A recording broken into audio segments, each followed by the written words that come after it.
I have a news flash for you. The triumph of God's loving nature. I would like to share this story with you about the hummingbird.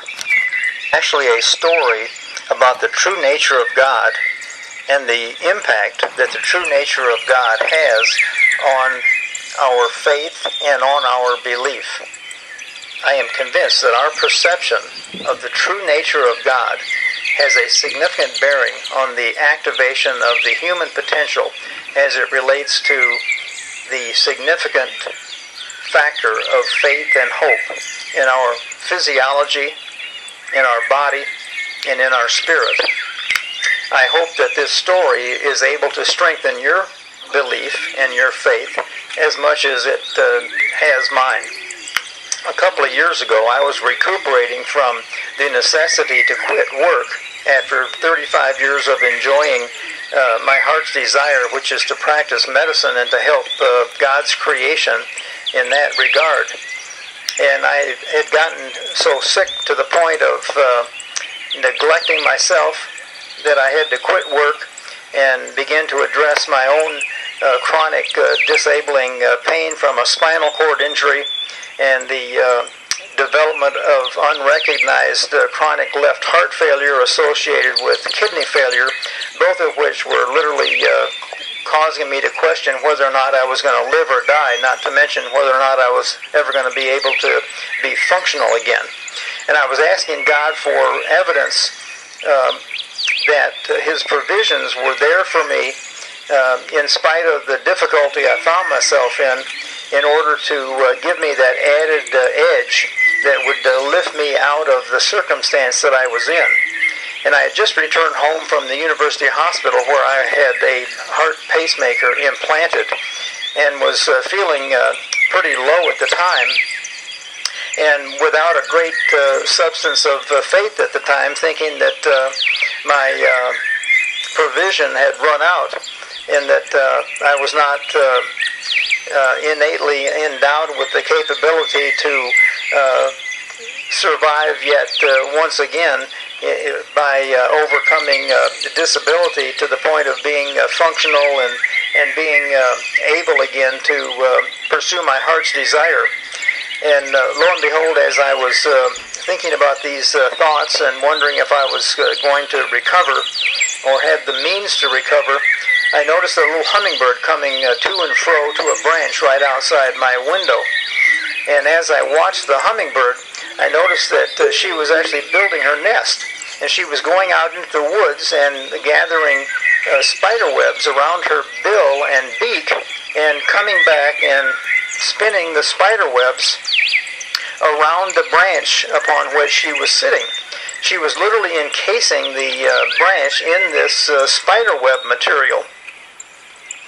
This went on for about 2 days, after which time she began to go out into the woods and bring in a fuzzy, cottony-looking substance that looked like cotton or silk from the woods and stuck the silk or cotton to the spider webs on the branch and gradually built up a nest material. And as she was building her nest, she would conform the nest with her body and with her beak and straighten it out and begin to take a shape and form of what looked to be a small little nest about the size of my thumb. Well, as she was building the nest, it became obvious that the spider web was used as an adhesive to form the foundation of the nest to which she was sticking the material she was gathering from the woods.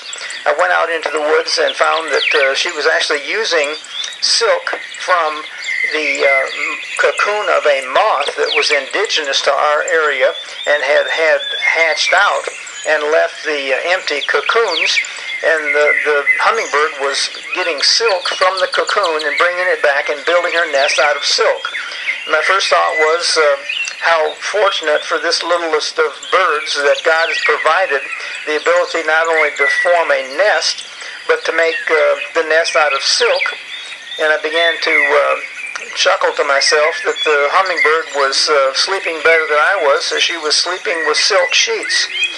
What a provision from our Creator. So here was the bird, smallest of birds, building its nest with a foundation of spider webs, using silk from cocoon of a moth.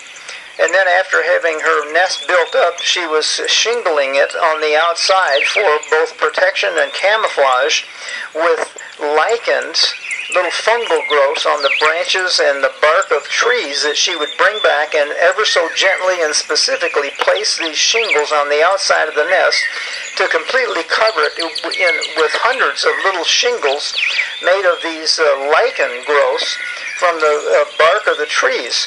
Well, the lichens have a root structure that bores into the bark of the tree, and as she pulled the lichen away from the branch or from the trunk of the tree with her beak, these little root structures look just like the barbs on Velcro, and she would stick that on the silk, and the barbs would become interconnected with the silk and completely become adherent.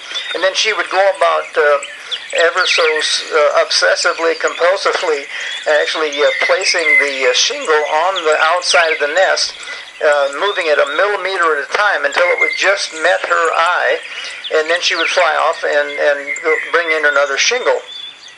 And at the end of the process, over a period of a week or 10 days, she had completely built this nest up, completely conformed and beautifully sculpted nest out of silk, covered by shingles from the lichen growth, adherent to the branch of the tree with spider webs. And then she went about setting and laid her eggs. She had two little eggs the size of green peas, followed by hatching of two little babies, ever so small. And these little babies had a size not much bigger than the green pea, of course, at birth, but then rapidly began to grow as she fed them. But one day, as I was watching her go about feeding the babies, I could barely see the babies. They were so small, about the size of the end of your little finger.